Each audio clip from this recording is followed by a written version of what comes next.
నమస్తే అండి. ఇది ఇంగ్లీష్ లెసన్ కాదు. మరేంటి అంటే నవరాత్రులు కదా! ఈ రోజుల్లో మా చిన్నతనంలో ఎలా ఉండేది అనేది మీతో షేర్ చేసుకోవాలనుకుంటున్నాను. ఓకే. ఇంగ్లీష్ లెసన్ కాదు కాబట్టి మీరు స్కిప్ చేసినా పర్వాలేదు. బట్ చూడండి. ఓకే. మా అంటే 70స్, 80స్ వాళ్ళైతే ఖచ్చితంగా దీన్ని ఎంజాయ్ చేస్తారు. ఓకే. యంగర్ జనరేషన్ అయితే ఆహా! ఈ రోజుల్లో ఇలా ఉండేదా అని అనుకుంటారని నేను అనుకుంటున్నాను. ఎవరు అవునన్నా కాదన్నా ఈ రోజులు అంటే నవరాత్రులు కాదు. అంటే ప్రెజెంట్ ఈ జనరేషన్ గడుపుతున్న రోజులు మాత్రం నిజంగా అద్భుతమైనవి. ఎందుకంటున్నానంటే టెక్నాలజీ. ఓకే.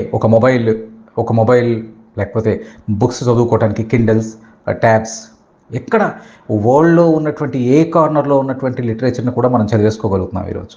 అలాగే ఓటీటీలు ఎలాంటి సినిమాలైనా చూసేస్తున్నాం చక్కగా హ్యాపీగా. ఓకే. చిన్నప్పుడు సినిమా చూడాలంటే అది నిజంగా చెప్పాలంటే చిన్నప్పుడు సినిమా చూడటం అనేది ఒక పెద్ద ప్రహసనం అండి. ఓకే. ఈరోజు ఓటీటీలో చక్కగా రిలీజ్ అవుతున్న ప్రతి సినిమా చూసేస్తాం. నిజానికి టీచర్స్ చాలామంది మేము సినిమాలు చూస్తామని చెప్పుకోవటాన్ని చిన్నతనంగా భావిస్తారు. బట్ నేనెప్పుడూ అలా ఫీల్ అవ్వను. నేను నిజానికి సినిమాలు చూస్తాను. తెలుగు సినిమాలు చూస్తాను. అన్నీ రిలీజ్ అయ్యే ప్రతి తెలుగు సినిమా, అలాగే ప్రతి Malayali cinema and English movies. Hindi కొంచెం తక్కువలేండి. ఓకే. మలయాళీ మూవీస్ ఎందుకంటే వాళ్ళ కొంచెం నరేషన్ అది బావుంటుందని. ఓకే. సో, ఇలా మనం ఏంటంటే అద్భుతమైన రోజులు గడుపుతున్నాం. ఈ అద్భుతమైన రోజుల విషయంలోకొచ్చేసరికి ఒక సినిమా చూడటం, ఈరోజు మన ఇంట్లో ఎంచక్కా కూర్చొని హ్యాపీగా ఓటీటీలో చూసేసుకుంటున్నాం. కానీ అదే మా రోజుల్లో చిన్నతనంలో చాలామందికి ఈ అనుభవం ఉంటుంది. ఓకే. ఒక సినిమా చూడాలంటే చాలా కష్టం. ఓకే. ఇంట్లో వాళ్ళ పర్మిషన్సు, సినిమా హాల్‌కే వెళ్ళాలి. మరో ఆప్షన్ లేదు. లేదా రోడ్ల మీద అక్కడక్కడ కొంచెం కొన్నిసార్లు వేస్తూ ఉండేవారు. పండగ రోజుల్లో అలాంటి రోజుల్లో 16 మూవీస్ అని అవి తెరగట్టి తెర మీద వేస్తూ ఉండేవారు. అవి ఫ్రీ. ఓకే. మా నాన్నగారు ఏంటంటే కొంచెం నెలకొక సినిమా. అంటే రూ. 2. రూ. 2 ఇస్తే మనకి రూపాయిన్నర టికెట్టు. ఓకే. పావలా పాటల పుస్తకం. అంటే ఏ సినిమా చూస్తున్నామో ఆ సినిమా పాటల పుస్తకం. మరో పావలా పండగ చేసుకోవడానికి. అంటే మనం చాక్లెట్లు కొనుక్కోండి, బిస్కెట్ కొనుక్కోండి. ఓకే. ఇది నెలకు ఒక్క సినిమా. ఈరోజు మనం కొన్ని వందల సినిమాలు చూస్తున్నాం. అందుకే నేను అంటాను. నిజంగా ఈ జనరేషన్ వాళ్ళు చాలా అదృష్టవంతులు. ఓకే. దీన్ని మళ్ళీ ప్రతి జనరేషన్‌లోనూ ఆహ్, good, bad, advantages and disadvantages 2 ఉన్నాయి. దాని గురించి నేను ఇప్పుడు డిస్కస్ చేయను. అయితే మా చిన్నతనంతో పోలిస్తే ఇప్పటి వాళ్ళు మాత్రం చాలా ఈజీగా సినిమాలు చూసేస్తున్నారు. ఈజీగా పాటలు వినేస్తున్నారు. ఓకే. తర్వాత ఇంటర్నెట్‌తో కనెక్ట్ అయిపోతున్నారు. ఈజీగా ప్రపంచంలో ఏది కావాలన్నా నేను చదువుకుంటున్న రోజుల్లో బమ్మెరపోతన గురించి ఒకటి కావాల్సొస్తే, బమ్మెరపోతన గురించి స్టడీ చేయాలంటే లైబ్రరీకి అది నెక్స్ట్ సండే హాలిడే ఏదో ఉంటే మండే నాడో ఎప్పుడో మొత్తం మీద లైబ్రరీకి వెళ్ళి బుక్స్ అప్పటికి కూడా పూర్తి ఇన్ఫర్మేషన్ రాలేదు. వేరేస్ ఈరోజు నెట్‌లో బ్రౌజ్ చేస్తుంటే చక్కగా ఏ ఇన్ఫర్మేషన్ అయినా వచ్చేస్తుంది. ఓకే. అలాగే చెప్పాను. సినిమాలు చూడాలంటే నేను చిన్నతనంలో 'ఖైదీ' అనే ఒక సినిమా అప్పట్లో ఆ సినిమా చూడకపోతే మా స్కూల్లో అనుకునేవారు. ఆ సినిమా చూడకపోతే ఇక జన్మ దండగ బ్రతికి పుట్టి జీవించడం దండగ అన్నట్టుగా మాట్లాడుకునేవారు. మాట్లాడుకుంటున్నప్పుడు అరే! నిజంగా నేను సినిమా చూడలేదు. ఎందుకంటే నాకు మంత్లీ ఒకటి సినిమా గదా! ఈ మంత్లీ ఒక సినిమా ఇంకా టైం రాలా. ఓకే. అప్పటికే చాలా రోజులైంది. సో, 10 రోజులు, 15 రోజులు అయిపోయింది. అందరూ చూసేస్తున్నారు ఆ సినిమానొచ్చి. సో, ఇటువంటి పరిస్థితిలో ఆ సినిమా మన జన్మ మరి సార్థకత ఉండాలి కదా! అందుకని మనం ఆ సినిమా చూడాల్సిన పరిస్థితి. ఎలా చూడాలి? ఎలా చూడాలి? అని చెప్పి నిజంగా మీరు నవ్వుకుంటారో లేదా తిట్టుకుంటారండి. ఆంధ్రప్రభ, ఆంధ్రప్రభ అనేది డైలీ అండ్ వీక్లీ మ్యాగజైన్ 2 ఉండేవి. ఓకే. మా నాన్నగారు అవి తెప్పిస్తూ ఉండేవారు. వీటిని కొన్ని పుస్తకాలని ఆంధ్రప్రభ పేపర్‌లని నెక్స్ట్ అందులో ఒక 4, 5 మ్యాగజైన్స్‌ని నాకు సరిగ్గా గుర్తులేదు. వీటిని అక్కడ షాప్‌లో కిరాణా కొట్టులో అమ్మేసి ఓ రూ. 2 వస్తే దాన్ని పట్టుకొని ఖైదీకి వెళ్ళిపోయాను. ఆ తర్వాత మా నాన్నగారికి ఆ విషయం ఎలా తెలిసిపోయిందంటే పేపర్ అయితే తెలిసుండేది కాదు. ఆ వీక్లీ మ్యాగజైన్ ఏదైతే మనం అమ్మామో తూకానికేసి అమ్మేసామో అందులో లల్లాదేవి గారు రాసిన 'శ్వేతనాగు' అనేటటువంటి సీరియల్ వస్తుండేది. ఈయన ఫాలో అవుతుండేవాడు. నాకు ఆ విషయం తెలియలేదు. ఎప్పుడైతే ఇందులో 4, 5 బుక్స్ మిస్ అయ్యాయో, ఆ సీరియల్ కంటిన్యూటీ దెబ్బతింది కదా! సో, ఈయనకి బుక్స్ ఏవయ్యాయి అంటే ఇంకేమయ్యాయి ఆటోమేటిక్‌గా కొంచెం సెర్చ్ చేసేసరికి మనం ఆ పుస్తకాన్ని ఎక్కడికి తరలించామో, దాంతో 'ఖైదీ' సినిమా చూసిన విషయం ఆయనకి తెలిసిపోయింది. ఆయన నిజానికి ఎప్పుడూ మాకు దొరికేవారు కాదు. నెట్‌వర్క్‌లో ఉండేవారు కాదు. ఆయన ఎప్పుడు ఔట్ ఆఫ్ కవరేజ్ ఏరియాలో ఉండేవారు. ఓకే. కానీ ఎప్పుడైనా దొరికినప్పుడు ఇవన్నీ బయట పడిపోతూ ఉండేవి. సో, నిజంగా ఈటీవీలో ఈటీవీలో చాలా కాలం క్రితం ఈటీవీలో 2-3 రోజులకు ఒకసారి 'ఖైదీ' సినిమా వేసేస్తున్నప్పుడు నేను అనుకునేవాడినండి. ఈయన ఇలా 'ఖైదీ' సినిమా ఇలా వేసేస్తారు అని తెలిస్తే అసలు 'ఖైదీ' సినిమా ఆ రోజు ఇన్ని ఆంధ్రప్రభ పేపర్, ఆంధ్రప్రభ మ్యాగజైన్ రవికి అమ్మేసి నేను ఇది చూసుండేవాడిని కదా. రవి కిరాణా షాప్ అది. ఆ రవి కిరాణా షాప్కి అమ్మేసి ఇలా చూసుండే వాళ్ళం కాదు కదా అని అనిపిస్తుండేది. ఎందుకో ఈటీవీలో కూడా ఈ మధ్య 'ఖైదీ' వేయటం మానేశాడు. నెక్స్ట్ అప్పట్లో యూట్యూబ్ లేదు, ఈటీవీలో మాత్రమే వస్తుండే సినిమాలు. సో ఇలా అంటే బాల్యం అప్పటితో కంపేర్ చేస్తే ఇప్పుడు చాలా కంఫర్టబుల్ లెవెల్స్ చాలా చక్కగా ఉన్నాయి. అయితే కొన్ని విషయాల్లో మాత్రం మా రోజులే బాగున్నాయి అని అనుకుంటాను. నేను రాసుకున్నానండి ఏ పాయింట్స్ చెప్దాం నా దసరా రోజుల గురించి వచ్చేసరికి. అయితే ఈ కొన్ని విషయాల్లో మా రోజులు బాగున్నాయి అన్న దాంట్లో ముఖ్యంగా దసరా సెలవులు. ఈ దసరా సెలవులు మాకు ఎలా ఉండేవంటే ఇప్పటిలాగా కాదండి. నిజానికి ఈ దసరా పండుగకి అమ్మవారు దుష్ట శిక్షణ, అది ఎక్కడో చదివాను. దుష్ట శిక్షణ అంటే దుష్టులకు శిక్షణ ఇవ్వటం కాదు, ఓకే, దుష్టులను శిక్షించటం. ఈ మహిషాసురుడిని అమ్మవారు చంపి చాలా గొప్ప ఉపకారం చేశారని మనం చెప్పుకుంటాం. అందుకనే జయ జయ హై మహిషాసుర మర్దనే రమ్యక పర్దిని శైలసుతే అని విజయ గీతం పాడుతుంటాం. అయితే ఈ విజయ గీతం, విజయదశమి గీతంలో మరికొన్ని ఉండేవి. అవే దసరా పాటలు అని. ఓకే, మీకు చాలామంది నా ఏజ్ గ్రూప్ వాళ్ళకి అయితే తెలిసే ఉంటుంది, నాకన్నా ముందు ఏజ్ వాళ్ళు కూడా ఓకే తెలిసే ఉంటుంది. ఏంటంటే ఏదయ్యా మీదయ్యా మా మీద లేదు, ఇంతసేపు ఉంచుట ఇది మీకు తగదు, కొన్ని చోట్ల ఇంతసేపు ఉంచుట ఇది మీకు తగునా అని కూడా పాడుతూ ఉండేవారు. ఓకే, అయ్యవారికి చాలు 5 వరహాలు, పిల్లవాళ్ళకి చాలు పప్పు బెల్లాలు, ఇలాంటి పాటలు మీ అందరూ అంటే నా ఏజ్ గ్రూప్ వాళ్ళైతే మాత్రం డెఫినెట్గా వినుంటారు. ఎందుకంటే అప్పుడు గవర్నమెంట్ స్కూల్స్ మాత్రమే ఉండేవి, ప్రైవేట్ స్కూల్స్ ఉండేవి కాదు. ఈ గవర్నమెంట్ స్కూల్స్లో మాస్టర్లు, పంతులు అప్పుడు మనకి ఈ దసరా రాగానే వాళ్ళకి ఒక రకమైన దసరా మామూలు, దాన్ని కట్నాలు అని అనేవారు అనుకుంటున్నాను. కొన్ని ప్రాంతాల్లో కొన్ని రకాలుగా వ్యవహరిస్తుండొచ్చు. ఈ దసరా మామూలు కోసం, ఒక దసరా కట్నాల కోసం ఇళ్ళకి తిరిగేవాళ్ళు. అంటే మనందరం ఏంటంటే అప్పుడు పిల్లలు, నాకు జ్ఞాపకం ఉంది 3rd క్లాస్ 4th క్లాస్ ఆ టైం, అంటే 3rd క్లాస్ 4th క్లాస్ అనేవాళ్ళం కాదండి, 3వ తరగతి 4వ తరగతి అనేవాళ్ళం. సో బాణాలు పట్టుకునే, బాణాలు అంటే ఒక వెదురు బద్దని వంచి దానికి తాడు కట్టి దాని నుంచి ఒక పుల్లని ఇలా పెట్టి దానికి ముందు ఇలా ఒక చిన్న బొంగలా ఉండేదన్నమాట. ఓకే, దాంట్లో మేమేం చేసేవాళ్ళం అంటే ఒక బ్యాగ్, ఈ చేత్తో బాణం, ఈ చేత్తో బ్యాగ్, ఓకే, క్లాత్ బ్యాగ్స్ ఉండేవి కదా, ఇలాంటి బ్యాగ్ పట్టుకొని దాని నిండా పువ్వులు దొరకడం కష్టం కాబట్టి ఆకులు, ముఖ్యంగా సీతాఫలం ఆకులు ఆ బ్యాగుల్లో పెట్టుకొని నింపుగా ఎన్ని ఆకులు ఉంటే అంత ఏరేసుకొని నిండా బ్యాగ్ నిండా ఆకులు. ఎందుకండి ఆకులు అంటే ఇంటింటి దగ్గరికి వెళ్ళి పాటలు. అదే ఆడపిల్లలు అయితే ఏంటంటే ఒక పెద్ద పుల్ల లాంటిది, ఆ పుల్ల చివరిలో ఇలా బొంగలా ఉంటుంది. ఈ బొంగ ఇలా ఎందుకు ఉంటుందంటే అందులో ఆకులు అవి పెట్టుకునేవాళ్ళం.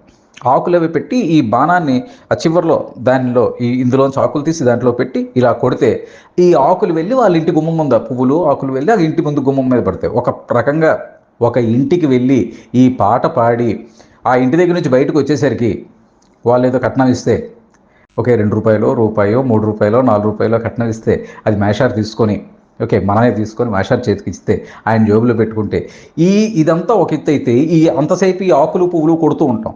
అంటే వాళ్ళ ఇంటి ముందు ఇంత ఒక కుప్పలాగా ఈ ఆకులన్నీ పడి ఉండేవన్నమాట.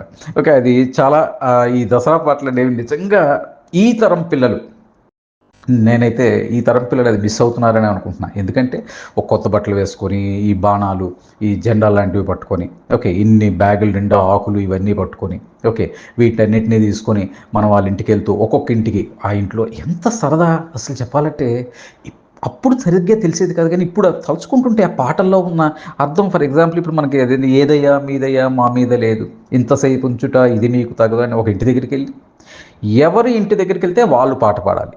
దీనికోసం మనం ఏమీ సింగర్స్ కానక్కర్లేదు. అక్కడికి వెళ్ళి మనం పాట పాడుతుంటే ఓకే, ఈ పిల్లలకి సరదా, అటువైపు పెద్దవాళ్ళకి సరదా, నెక్స్ట్ పంతులకి మరీ సరదా, కొంచెం వాళ్ళకి డబ్బులు కూడా వస్తాయి కదా.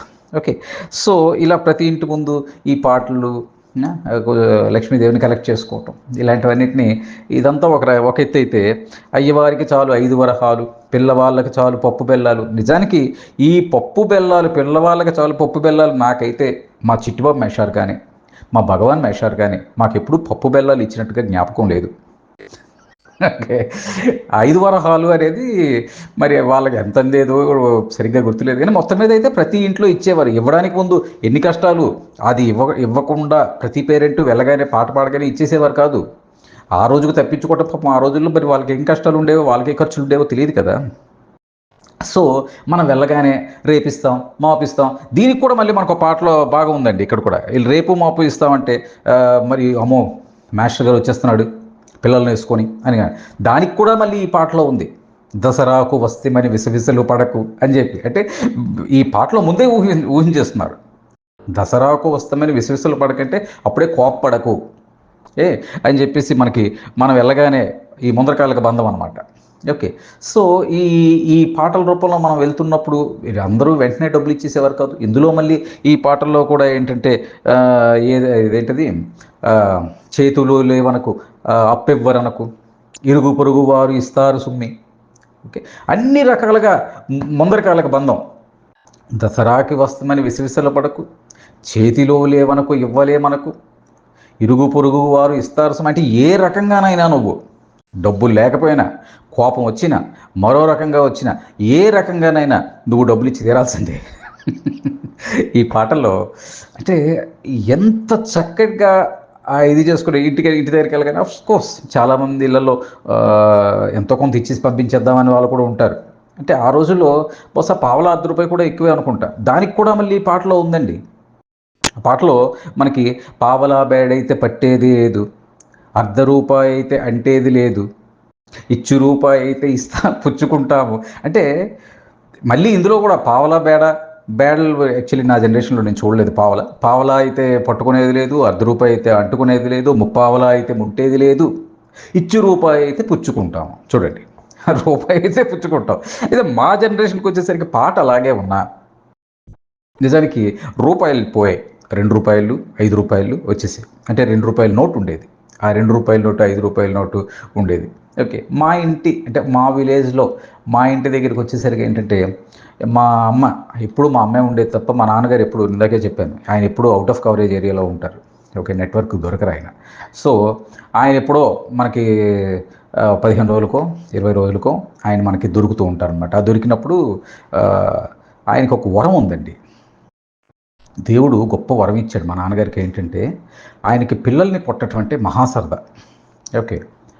తర్వాత మనం ఎంత కేర్ తీసుకున్నా ఆయన 15 రోజులకు ఎప్పుడో వచ్చేటప్పటికి మనం సాధ్యమైనంత వరకు మారణాయుధాలు ఏవి అందుబాటులో ఉండకుండా ఎక్కడికైనా పెట్టేసినా ఆయనకున్న వరం ఏంటంటే కొట్టాలి అనుకున్న టైంకి అన్ని రకాల, అంటే దుర్గాదేవికి ఉన్నట్టుగా ఇన్ని చేతులతో అన్ని రకాల మారణాయుధాలు, బెల్టు, రువ్వలు, చువ్వలు, ఏది దొరికితే అద్భుతమైనటువంటి మారణాయుధాలు నిమిషాల్లో ప్రత్యక్షం అయిపోతాయి ఆయన చేతుల్లో.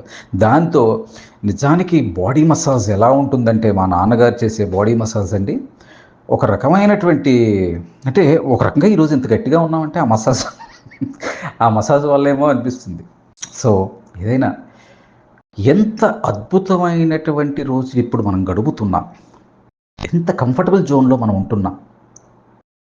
ఓకే. ఎన్ని సౌకర్యాల మధ్యలో ఉంటున్నా. కొన్నిసార్లు బాల్యం చాలా బాగుంటుంది. అఫ్కోర్స్ ఎవరి బాల్యం వాళ్ళకే బాగుంటుంది. నా బాల్యంలో ఈరోజు పిల్లలు మిస్ అవుతున్నది, ఈరోజు పండగ సెలవులైనా ఇంట్లోనే ఉంటున్నారు. చూడండి, మా ఇంటి బయటికి వెళ్తే మొత్తం మా కింద అందరు పిల్లలు అలా ఉంటారు. మహా అయితే ఆ కింద అపార్ట్మెంట్లో ఆడుకుంటారు. ఈ రకంగా చూస్తే మేము ఖచ్చితంగా వీళ్ళకన్నా అదృష్టవంతులమే. ఎందుకంటే మీ ఎవరికైనా ఈ దసరా పట్ల అనుభవం ఉందా? వీధంతా తిరుగుతూ, అందరిళ్ళకి వెళ్తూ, పాటలు పాడుతూ, ఆకులు పువ్వులు వాళ్ళ ఇంటి దగ్గర పడేస్తూ, వాళ్ళ దగ్గర మళ్ళీ డబ్బులు ఇచ్చేంత వరకు కదిలేది లేదు. అక్కడ సహాయ నిరాకరణ, ధర్నా, రాస్తారోకో. అంటే అక్కడ డబ్బులు ఇస్తేనే మేము కదిలేవాళ్ళం. అంటే ఆ ₹2, ₹3, ₹5 వాళ్ళు తోచిన దాన్ని ఇస్తే అది మనం పిల్లవాళ్ళకి చాలు పప్పు బెల్లాలు ఇవ్వకపోయినా మనం మేషార్ చేతిలో పెట్టిస్తే, మేషార్లు కూడా అప్పుడప్పుడు బేరం ఆడేవారు. ఏమండి మరి ₹5 ఇస్తున్నారేంటి, మరి ₹2 ఇస్తున్నారేంటి. ఇలాంటి అనుభవాలు, ఇలాంటి సరదాలు అది ఒక రోజులో ముగిసేది కాదు, 2 రోజులు, 3 రోజులు. ఎందుకంటే ఊర్లో అందరూ గవర్నమెంట్ స్కూల్లోనే చదువుతుండేవారు. ఓకే. సో, ప్రతి వాళ్ళు ఇంకా ప్రైవేట్ స్కూల్ అంటూ ఏమి ఉండేది కాబట్టి అందరూ ఆ ఊర్లో ఉన్న పిల్లాడు ఆడపిల్లైనా, మగ పిల్లాడైనా ఉన్నాడు అనంటే దాని అర్థం అక్కడ చదువుతున్నాడు. సో, అందరిళ్ళకి వెళ్ళి, అందరిళ్ళకి ఒక్కొక్కసారి ఒక్కొక్క ఇంట్లో ఒక 5 నిమిషాల పాటు గడిపి, వాళ్ళు మా పిల్లాడు ఎంత చక్కగా పాడుతున్నాడు, మా పిల్ల ఎంత చక్కగా పాడుతుంది, లేకపోతే మా పిల్లకి అసలు పాడడమే రావట్లేదు, మా వాడు అసలు నోరు ఊ అని కూడా అనట్లేకపోతున్నాడు. ఓకే. సరిగ్గా పాట పాడించండి మేషారు అని కూడా డిమాండ్ మళ్ళీ. మేషారు పాట పాడించండి. మేషారు ఈ 4 రోజుల ముందు నుంచే ప్రాక్టీస్ చేస్తున్నారు. అరే సరిగ్గా పాడరా పాటని. ఆ, ఏ దయ మీ దయ అని మొదలెట్టగానే ఇంకా సరిగ్గా పాడాలి. ఇలాంటివన్నీ అది తలచుకుంటేనే ఒళ్ళు అంటే ఆనందంతో పొంగుతుంది. నిజానికి ఇటువైపు మేము టెక్నాలజీకి, అటువైపు ఆ రోజులకి రెండింటిని మేము అనుభవిస్తున్నాం. నిజంగా మేమెంతో అదృష్టవంతులం కాదా?